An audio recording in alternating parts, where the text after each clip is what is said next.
आंबेडकरांनी मातृभूमीची निवड केली. मात्र भारतात परतल्यावर त्यांना जातीच्या कारणामुळे बडोद्यामध्ये राहण्यासाठी छप्परही नाकारलं गेलं. पण अपमानापुढे झुकण्याऐवजी त्यांनी संघर्षाचा मार्ग निवडला. त्यांच्या कार्याची दखल घेत छत्रपती शाहू महाराजांनी 1920 साली त्यांना नव्या युगाचा नेता म्हणून गौरवलं आणि तिथूनच सामाजिक क्रांतीची नवी पहाट सुरू झाली. 1927 साली घडलेला महान सत्याग्रह हा केवळ पाणी पिण्याचा हक्क मिळवण्यासाठीचा लढा नव्हता, तर तो मानवी स्वाभिमानासाठी उभारलेला पहिला महान संग्राम होता. 1927 साली महाड येथे झालेला 14 तळे सत्याग्रह, त्यानंतरचा काळाराम मंदिर सत्याग्रह हा संघर्ष तर श्रद्धा आणि समानतेच्या संगमावर उभा राहणारा ऐतिहासिक टप्पा ठरला.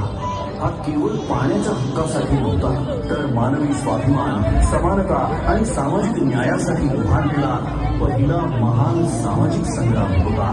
1930 ते 1932 या कालखंडात डॉक्टर बाबासाहेब आंबेडकर यांनी मुलभूत परिषदेमध्ये सहभाग घेत वंचित, पीडित आणि शोषित समाजाचा आवाज जागतिक स्तरावर पोहोचवला. अनहायलेशन ऑफ कास्ट या त्यांच्या क्रांतिकारी ग्रंथातून त्यांनी जाती व्यवस्थेच्या मूळ पायालाच हादरा दिला. त्यांनी निर्भीडपणे सांगितलं की जोपर्यंत जात अस्तित्वात आहे तोपर्यंत खऱ्या अर्थाने लोकशाही फुलू शकत नाही. मी हिंदू म्हणून जन्माला आलो असलो तरी हिंदू म्हणून मरणार नाही, हे वाक्य केवळ एक उद्गार नव्हे, तर अन्यायाविरुद्ध उभं राहण्याचा, समतेसाठी लढण्याचा संकल्प होता. डॉक्टर बाबासाहेब आंबेडकर यांचा संघर्ष केवळ सामाजिक परिवर्तनापुरता मर्यादित नव्हता, तर त्यांच्या वैयक्तिक आयुष्यातही वेदना, त्याग आणि कठोर परीक्षांनी भरलेला होता. या कठीण प्रवासात त्यांच्या सोबत खंबीरपणे उभ्या राहिल्या त्या म्हणजे रमाबाई आंबेडकर. एक शांत, संयमी पण अतूट सामर्थ्याची मूर्ती. घरात आर्थिक तंगी असताना उपासमारीच्या छायेतही त्यांनी कधीही तक्रार केली नाही. योग्य उपचारांच्या अभावामुळे आपल्या लेकराला गमावण्याचं असह्य दुःख त्यांना सोसावं लागलं, तरीही या दुःखाने त्या खचल्या नाहीत. उलट आपल्या पतीच्या महान ध्येयासाठी त्यांनी प्रत्येक वेदना मागे सोडली.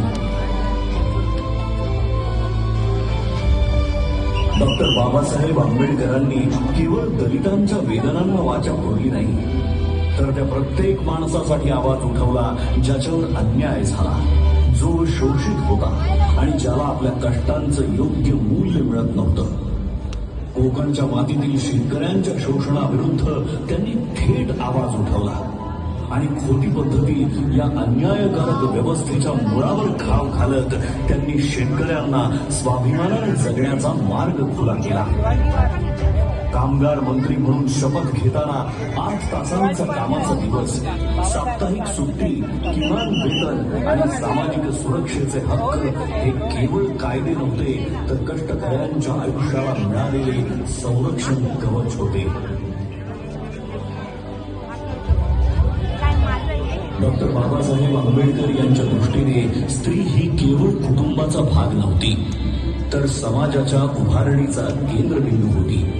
म्हणूनच त्यांनी महिलांच्या आर्थिक स्वातंत्र्याला, शिक्षणाला प्रथम दर्जा दिला. बालविवाह, सतीप्रथा, देवदासी प्रथा आणि विधवांचं अमानुष शोषण या सर्व कुप्रथांविरुद्ध त्यांनी प्रखर आवाज उठवून समानतेचा हक्क दिला. कायदा मंत्री म्हणून त्यांनी सादर केलेल्या हिंदू कोड बिलने महिलांना घटस्फोटाचा अधिकार, मालमत्तेत समान हक्क आणि वैयक्तिक आयुष्यात स्वायत्तता मिळवून देत अशा अभूतपूर्व निर्णयाने इतिहास रचला.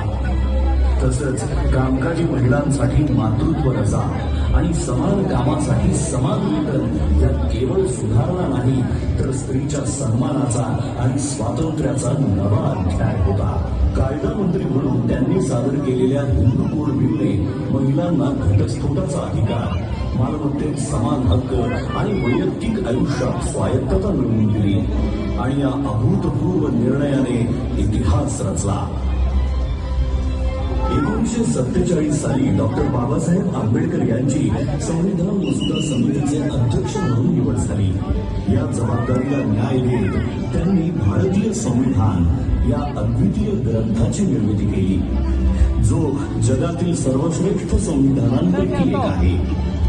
संविधानाच्या माध्यमातून त्यांनी प्रत्येक व्यक्तीला अभिव्यक्ती स्वातंत्र्य, समानतेचा हक्क, अस्पृश्यतेचा अंत आणि सर्व प्रकारच्या भेदभावावर कठोर बंदी घालून मानवाधिकार केवळ कायद्याच्या चौकटीत न ठेवता प्रत्येक भारतीयाच्या जीवनाचा अविभाज्य भाग बनवले. तसंच समता, करुणा आणि प्रज्ञेच्या प्रकाशात त्यांच्या आत्मसन्मानाला एक नवी उंची प्राप्त करून दिली. महात्मा ज्योतिराव फुले, भगवान गौतम बुद्ध आणि संत कबीर हे डॉक्टर बाबासाहेब आंबेडकर यांचे प्रेरणा स्रोत होते. त्यांच्या विचारांच्या मुळाशी असलेली स्वातंत्र्य, समता आणि बंधुत्व ही मूल्ये त्यांना विशेषतः भगवान बुद्धांच्या तत्वज्ञानातूनच सापडली. 14 ऑक्टोबर 1956 रोजी नागपूर येथील दीक्षाभूमीवर इतिहासाला वळण देणारा तो निर्णायक क्षण आला. त्या दिवशी डॉक्टर बाबासाहेब आंबेडकरांनी बौद्ध धर्माचा स्वीकार केला आणि सुमारे 5 लाख अनुयायांना धम्मदीक्षा देऊन एका महान सामाजिक क्रांतीची सुरुवात केली. जगातील सर्वात मोठे शांततापूर्ण सामूहिक धर्मांतर म्हणून या घटनेची इतिहासात नोंद झाली. त्यांनी केवळ संविधानाची निर्मिती केली नाही, तर एका सशक्त, न्यायप्रिय आणि एकात्म राष्ट्राचा पाया रचला. म्हणूनच ते केवळ एका समाजाचे नेते नाहीत, तर संपूर्ण भारताचे राष्ट्र निर्माते आहेत. अशा या महान विभूतीचे, या युगपुरुषाचे आपण आज कृतज्ञतेने स्मरण करूया आणि अभिमानाने, आत्मसन्मानाने आणि एकतेच्या भावनेने म्हणूया, जय भीम, जय भीम.